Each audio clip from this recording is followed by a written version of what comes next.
One of the things I love about video games are the stories that they tell. I'm sure that part of this is due to a long history of being a reader and enjoying books of many genres over the years. Being able to enter into a story and directly control the characters as they go through the events of that story is something that I just find super enjoyable about the medium of video games. Not every game has a story, and I do enjoy games that don't have them, which was a question that I reflected on more in a previous video. What I didn't do in that previous video is look at what I enjoyed about story and gameplay. In this video, I'm going to focus in on the story element of video games. What do I find so very enjoyable about story in games? Now, thinking about this, I came up with a number of elements that I find important, but I doubt that this list will be exhaustive. There are probably things that I just didn't think about, or things that I put under this category that others may be like, oh, well, what about this? So feel free to bring those up and ask about any of those things that you didn't think I mentioned. This list will also be my opinion. I think story affects different people in different ways. We can like the same story for different reasons, or like completely different types of story due to our preferences. What I'm going to do here is simply give a list of things that I find super important for me to find a story enjoyable. The list is going to go in order of importance here from most to least important. I think all of these are important, but the ones that I start with are the ones that I find to be the things that I like the most about stories.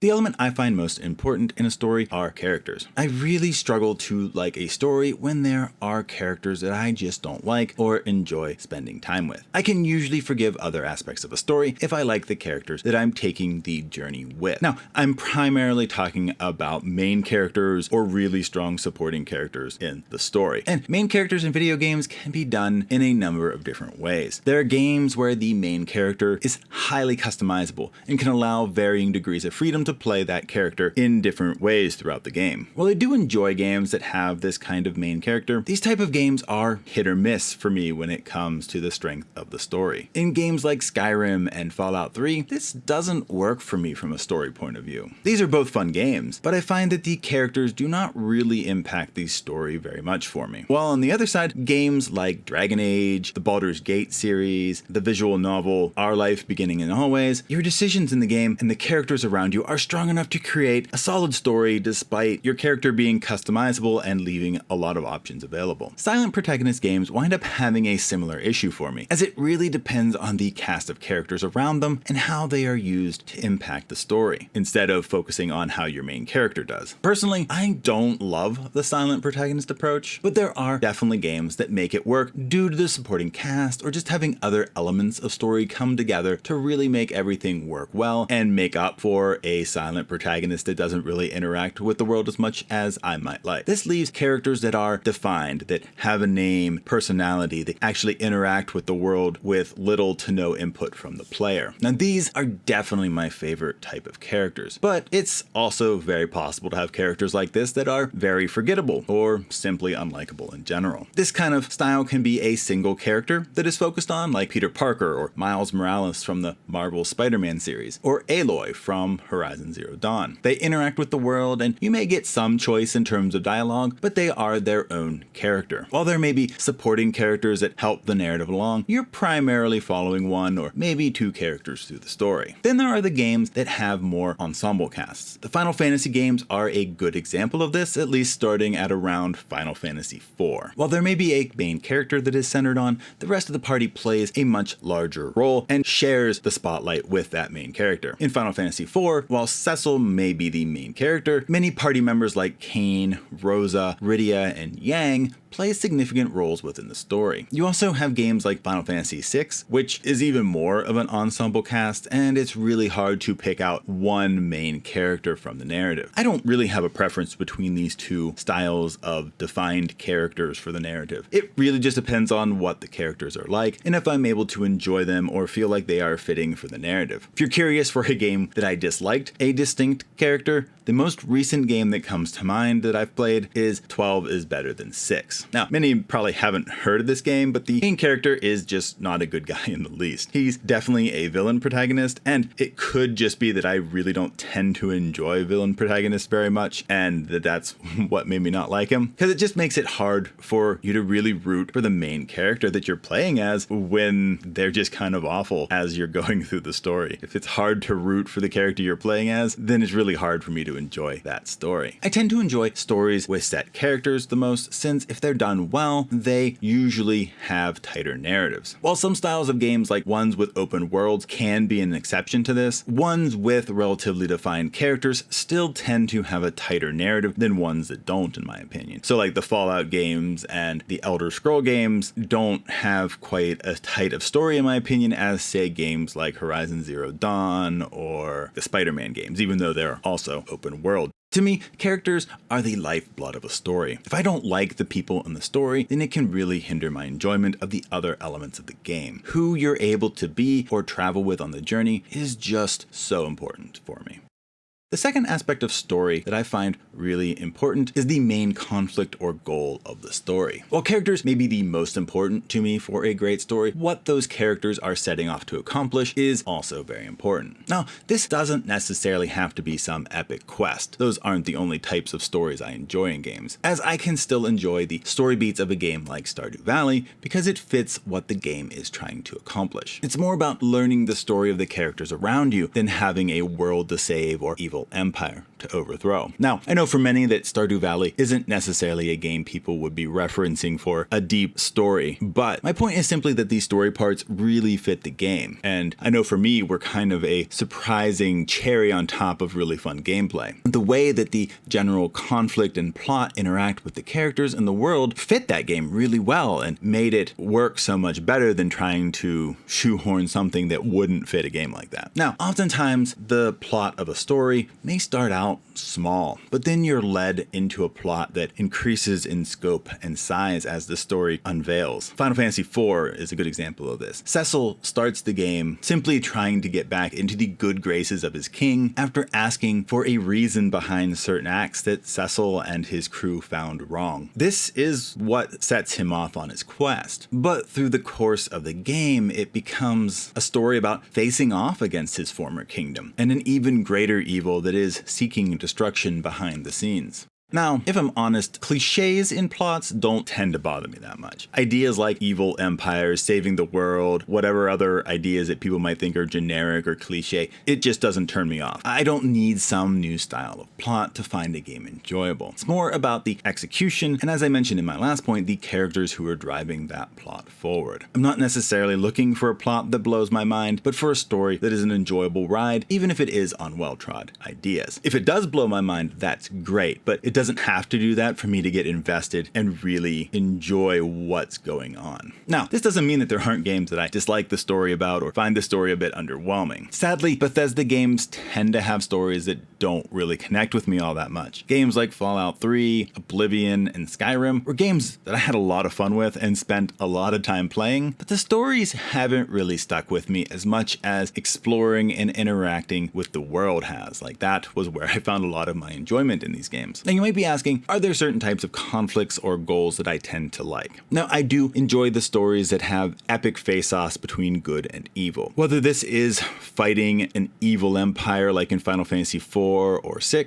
or taking down supervillains like in the Marvel Spider-Man series of games, I just find this kind of epic conflict between good and evil to be really enjoyable and satisfying for me. It's a very simple story element, I understand, but it works for me. Now, I do also enjoy stories that have you trying to unravel a mystery. So games like BioShock, 13 Sentinels Aegis Rim, 2064 Read-Only Memories, and Bastion. These stories aren't always an epic battle versus good and evil, but they are stories that are interesting to unravel and can lead to some really satisfying and surprising reveals. They can even bring up issues and ideas that can lead you to think about our own world and the messages that the story brings up. And my last thing that comes to mind for things that I really like is that I'm also a bit of a sucker for a good romance in stories. Whether this is the main point, like in the visual novel Our Life Beginnings and Always, or they're just part of the narrative like Cecil and Rosa from Final Fantasy IV, or even Celes and Locke from Final Fantasy VI, which wasn't developed quite as much, but I still enjoyed. My least favorite plot is probably ones that involve the protagonist being the villain. So games like Grand Theft Auto can make it hard for me to get really attached to the story. I also tend to dislike evil playthroughs in games with morality systems. I've done them for trophies in the past, but I'm just not a fan of that type of story and tend to kind of blast through the story elements of that quick because I just don't really enjoy doing the evil things. There are games that have done this well and that I have enjoyed the story of, but it just doesn't tend to be the type of story that really gets me interested and invested in the world. The third element is the villain. It seems only natural that after the conflict in a game that the villain is the next most important aspect of a story for me. I put it here because there isn't always a villain in games. Some games don't have a big bad that is pulling all of the strings and you have to face them down at the end of the game. Take Bastion. There really isn't a final boss in that game. The destruction of the world is more due to human nature and ethnic hatred than some outside evil force or person behind it all. It's still a powerful story in my opinion, but there is really no final villain to face down at the end. When there is a villain though, they can stand out just as much, if not more, than the main cast themselves. Final Fantasy series again has many standouts, like Golbez, Kefka, and Sephiroth. You also have the major villains of Spider-Man like Dr. Octopus, Kraven, and Venom. These are all great villains, and they can be ones that you love to hate or just feel the pain of the betrayal as you go through it and want to see them stopped and taken down. Now, while some may have a preference for villains with simple motives or ones that have complex motives that may even be somewhat sympathetic, I don't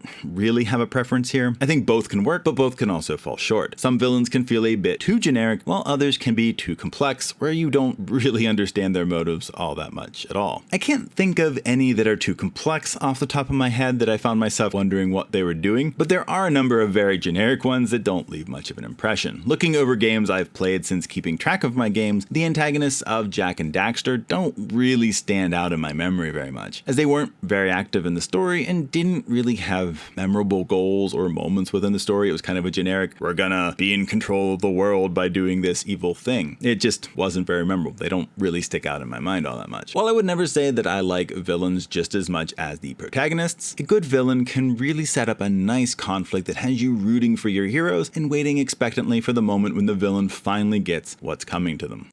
Then the last element of story that I've thought about anyway is the world. Now this might be surprising for some people to stick as the lowest element for me in terms of story, but I do have a number of reasons for this. First, an interesting world is a great thing, but unless the world has interesting characters, is well integrated to the plot, or has a villain that really stands out, then I find that world building and lore can be kind of tedious, to be honest. Maybe this is just because it typically gets presented as log entries or books or some other kind of record that you have to interact with, and they maybe intersect with the main story, but maybe not. It can be a great touch, but can also really slow down the narrative as you're taking time to read the newest log entry you found in the game. This is something I know I've been experiencing right now as I've been going through Horizon Zero Dawn at the moment. You get some log entries about the world, and some of them are very relevant to what you've been doing and what you're trying to explore, while others are less so and kind of more of the tedious nature. Second, the world can be viewed as part of the story, but I also find that an interesting world can be very much part of the gameplay experience. And for me, I think I tend to maybe view my experience with the world as more of a gameplay thing than a story thing in most games. For example, in games like Fallout 3 or Skyrim, interacting with and exploring the world is the more enjoyable aspect of the game. But I often found these actions to be more